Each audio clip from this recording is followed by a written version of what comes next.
Let me tell you something and don't forget what I'm about to say. The Michael movie is one of the movies of the 2020 decade. I'm saying it with chest. I'm saying it with chest because the Michael movie was 10 out of 10. Was 10 out of 10. And I'm going to do a complete overall on this video of my thoughts, my opinions, how it made me feel, everything. We are talking everything Michael, MJ, just be there, be there, be there, be there. Don't be there. All right, listen, stop. We'll have a dance party.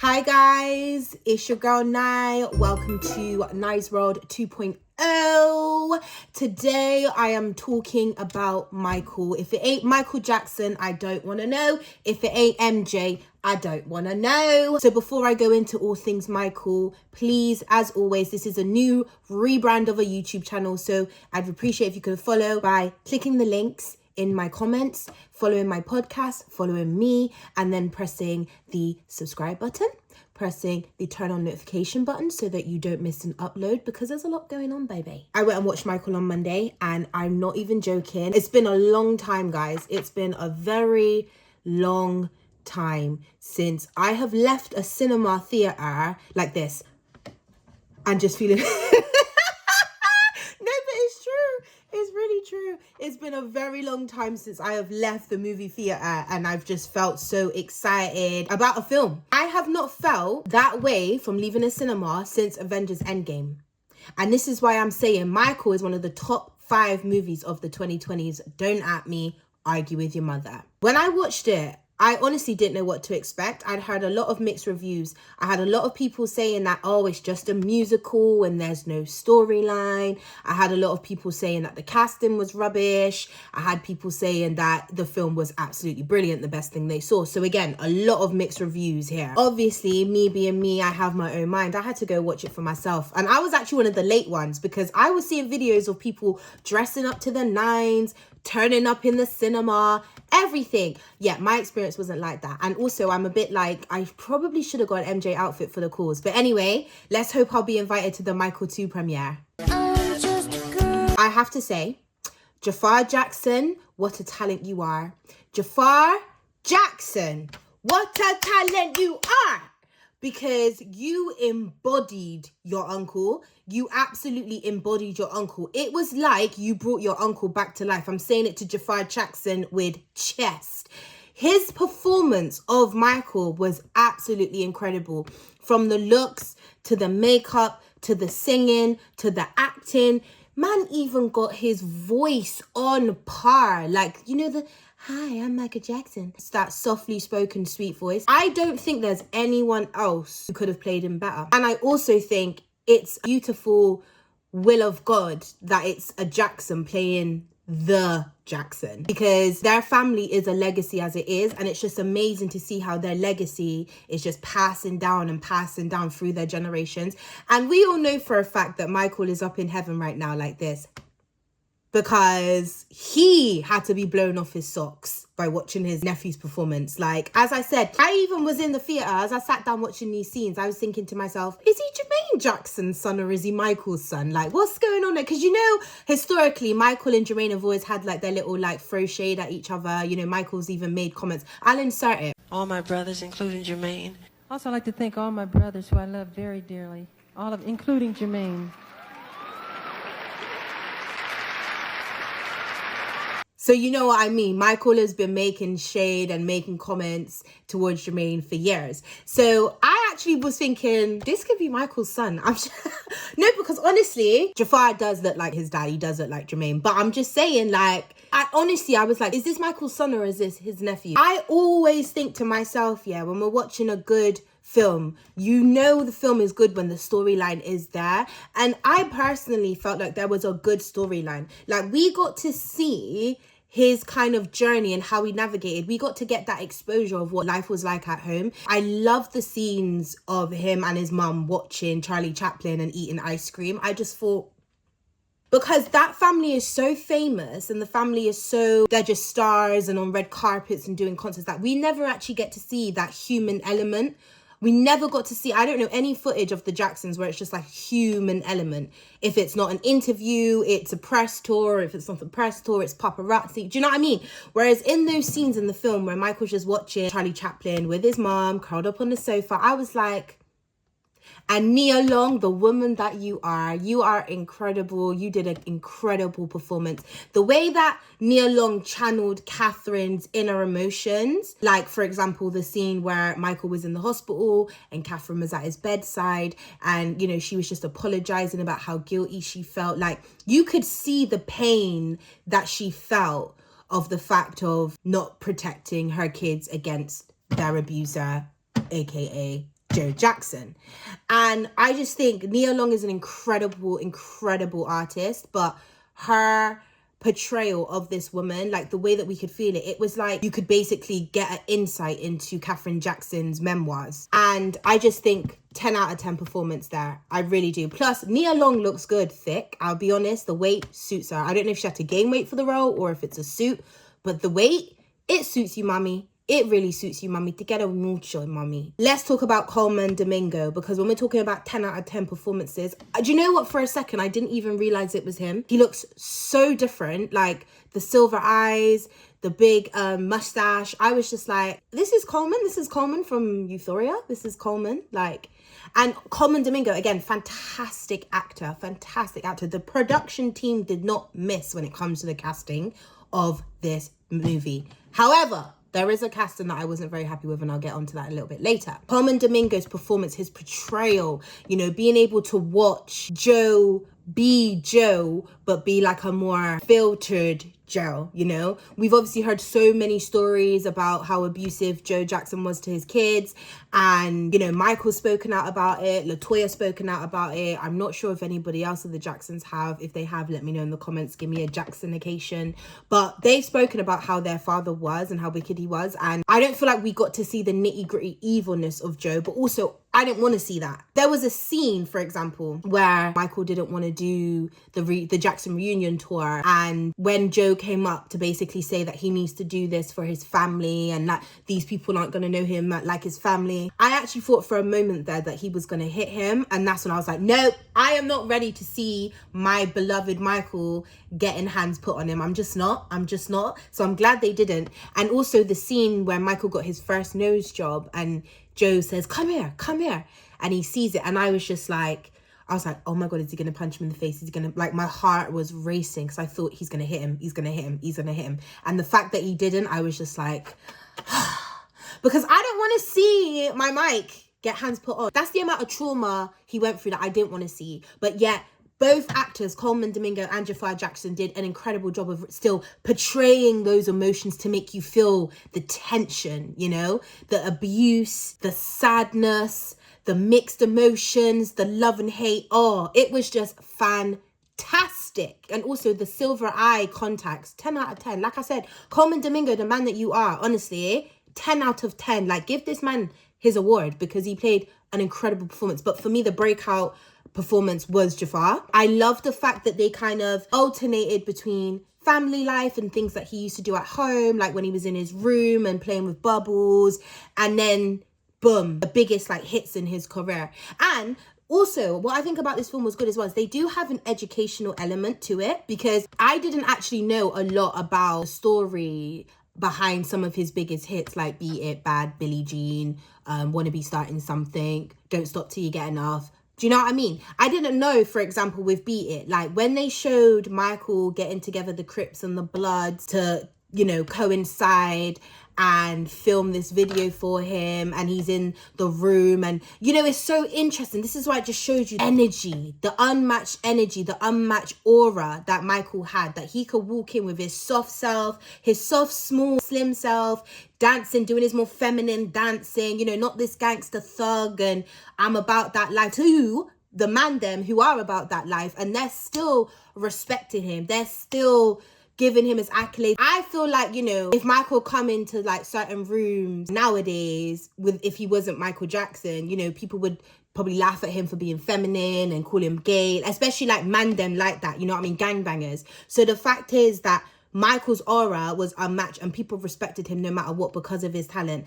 And I love the fact that they showed us kind of what sparked him to want to get these people together. And that was obviously after seeing, I think it was Crips killing or Bloods killing Crips or something on the news.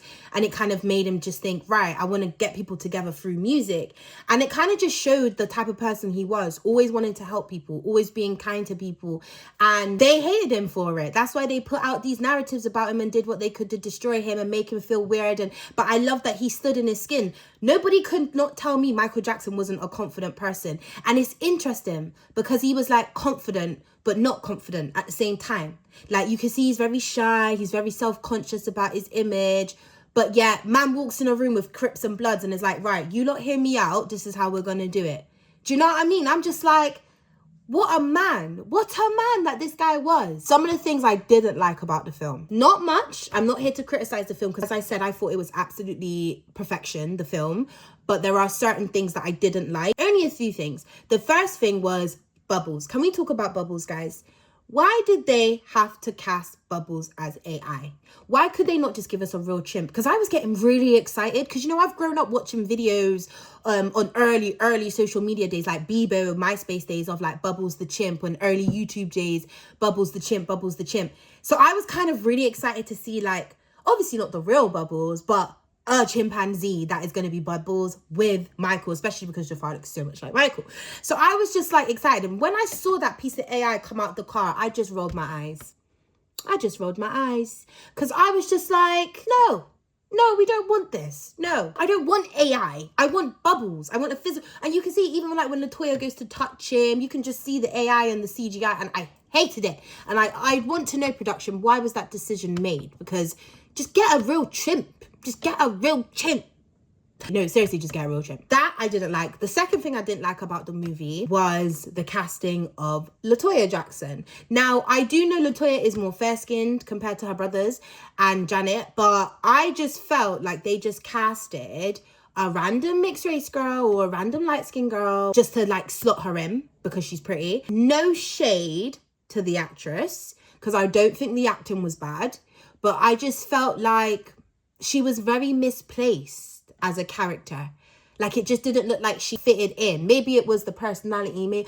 I don't know. I just felt like you're just casting this girl. It didn't feel like you were actually trying to cast Latoya Jackson. It just felt like you were trying to cast any pretty light skin or any pretty mixed race girl, you know? And I didn't like that. That I wasn't a fan of. I also didn't like the fact that Janet wasn't in there. Since watching the film, I've now kind of done a deep dive because I don't know about you, but my whole For You page is Michael Jackson, Michael Jackson, Michael Jackson. Like I cannot get enough. Like I'm obsessed. And I've seen now that apparently Janet asked to not be in the movie, which I'm really surprised about because I just think, and this is why I'm saying I didn't like the fact that Janet wasn't in it. Janet and Michael, to me, seemed like the closest out of all of the siblings. Like, Janet and Michael seemed like that, you know? So, for her not to be there, no mention of her, no pictures of her on the walls. There was no reference to Janet Jackson, and I didn't like that. It felt like a massive chunk was missing there, and it was very prominent because, as I said, Michael and Janet's relationship was, they had an incredible sibling bond, you know? They had an incredible sibling bond. So I didn't like that bit.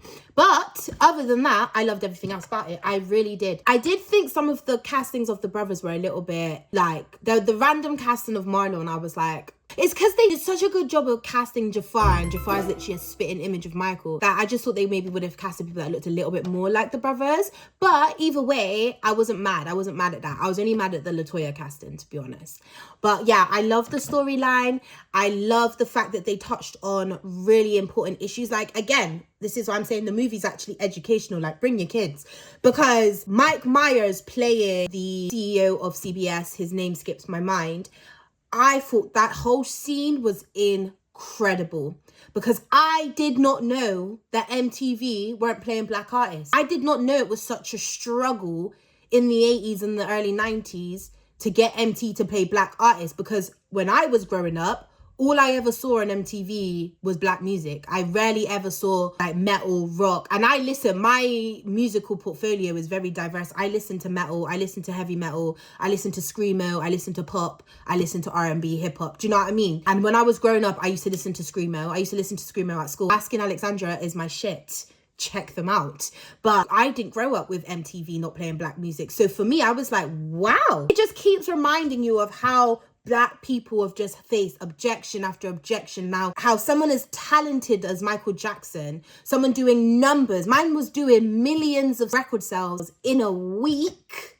Yeah, in a week, with no social media, no digital platforms, you know what I mean? No major marketing, and MTV was still not playing his music videos because he's black. That's crazy to me, because you could be hitting the numbers, having the audience, and they still did not want to play you because you are black. And that just shows you. And the thing is, don't think it ain't happening today. It's a lot better today, but it just reminds you of the constant objections that you face when you're not white. I have to be real. And I think Michael Myers did an incredible performance, by the way. I loved how he played it. I loved how he said straight, if you don't play MJ, you racist mother, and pull in Dusty Springfield and all these really big heavy hitters. I loved that. I loved that. I love that whole scene. And again, I love the educational piece of it. MPV have amplified more black artists now and more black people. They've even given little old me opportunities. So I cannot hate on them now. But back then, shame. Shame. I thought the choreography in the movie was absolutely amazing. I thought the songs, I thought everything was up to par. And also, I actually got emotional. Like, towards the end of the film, I was getting emotional because I was like, wow, like, Michael's really not here. But because of how good this film was, it was like I got to live Michael Jackson in my adult life. Michael Jackson died when I was 2009, when I was 8 or 9, and maybe 10. One of those ages. And I kind of got introduced to him more so, like became a proper fan after his death. So this film was like an opportunity to kind of live what it would have been like to see Michael in my adult life in concert. Because I say it, I honestly, you boomers, you millennials, 60s, 50s, 60s, 70s, 80s babies, I'm so jealous of you guys sometimes, because I just think to myself, you got to see some of the greatest people ever live in person. Like, you got to see Michael Jackson, Freddie Mercury and Queen, Bob Marley, Whitney Houston. I'm just like, get? Who have we got?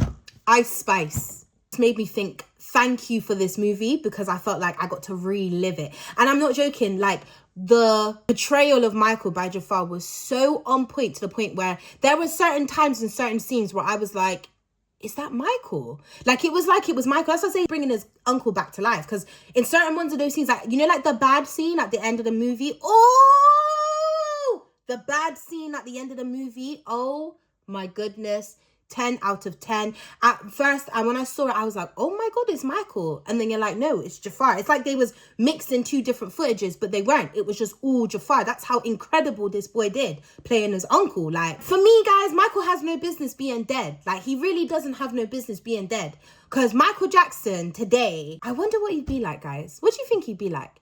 And also, do you think Michael would have liked this film? Do you think he would have approved of it being in the family, or do you think he would have wanted someone else? Let me know in the comments. Let's discuss. I really want to know. But honestly, guys, I absolutely love the film. I really, really recommend that you watch it, because it will connect you. It will really just uplift your spirits. You know, in the world that we live now, in our war-turned world where gender doesn't exist and wars everywhere and people are calling humans aliens, it's a really, really nasty, messy world we're living in. And this movie can bring you a good kind of uplift and enjoyment. It really, really can. And all I'm going to say is the way it ended, fantabulous. Fan-fucking-tabulous. When they said he is going to return, I'm already like, Jafar's already put out publicly that he's working on the movie. So number 2 is going to be mad. I don't think they jumped over too much. The only thing I would have liked to have seen is a bit more of his romance, him chatting to girls maybe. But all in all, man, it was a fantastic movie. Like, I keep saying it because I mean it with chest. Like I said, nothing hasn't come out that's made me feel that excited from a film coming out the cinema since Avengers Endgame. And I really hope they don't release Michael 2 online. I hope they keep this film in the cinema, because just going to the cinema on Monday, it's still an experience. You know what? This is a bit of a segue, but when we're talking cinema, you know how people say in the future of cinema is dying out? I don't know about you, but I fucking loved being in the cinema with everybody and just watching the film. I didn't have a live movie theater though. Nobody else was singing and dancing or getting up and partying like I've seen on TikTok.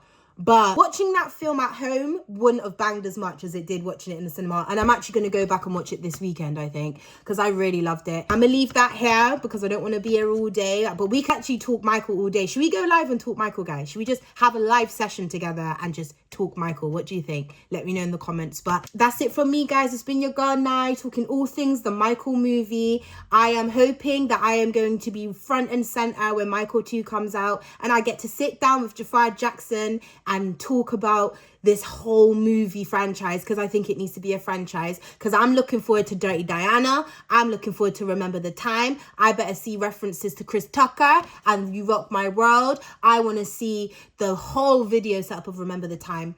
And also, I wonder how they're going to do the white skin, because you know what? Sometimes the change in the makeup when he went from black to like mixed race to a bit macchiato to caramel to a bit more whiter, it was changing so much. I didn't know if it was actual makeup and prosthetics or AI. Even like the nose jobs, it was brilliant. It was absolutely brilliant. I mean, I'm not surprised. The director is the person who directed friggin' Bohemian Rhapsody, and that was an incredible biopic of Freddie Mercury and Queen. So I'm not surprised, but then I am surprised because Michael's story is a hard one to tell, and I think they've told it brilliantly. So yeah, go and check it out, guys. I'll see you in my next one. Let me know what you thought in the comments. Let me know if we should all go live. Let's discuss.